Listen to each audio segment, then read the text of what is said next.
To listen to Martin talk about the help that you gave him during his youth. Did it just all come naturally to you? Was there a time when you felt like there was a bit of a learning curve for you in this kind of racing? Oh, yeah. I've made a lot of mistakes early.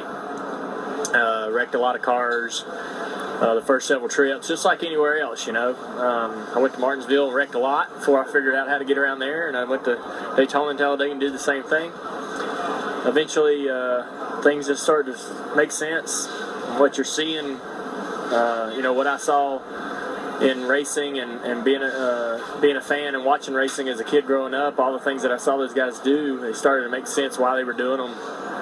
And I'd find myself in situations that reminded me of things I'd seen as a kid, wondered why they did what they did and how things worked, and it started to pay off. And one of the things that I think's important is when you practice to get out there and try the things that worked, see if they still work, and maybe you learn something new. So in practice, I'm not super aggressive because a lot of guys don't really like that, but you definitely go out there and drive the way you're going to race and see what your car's capable of doing, and see if the draft still really works the same, because sometimes they don't even change the rules and the cars don't always do exactly what they were doing before. And so some guys I don't know if they practice that way or not, but I always try to go out there and be open-minded that something might have changed and there might be something new to find out.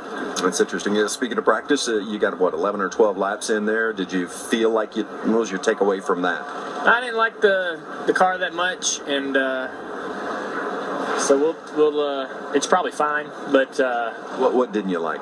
Well, I wanted to pull out and pass everybody by myself, and it won't do it. I don't know if there's a car in the garage that will, but I want to tell, you come in the garage and you tell the guys that it won't do everything you want, and they keep working on it. So I don't want them to stop working until Sunday. So, and that's what they want to hear. That's what my car chief, Travis, said. He said, that's what I want to hear. It ain't good enough. We'll keep tuning. It's probably fine, but we'll never assume that, and try to keep tuning on it and making it faster. Well, I know there are a lot of people out there that want to see you pull out and pass everybody on Sunday. That's Dale Earnhardt Jr., guys. Vince, if you're going to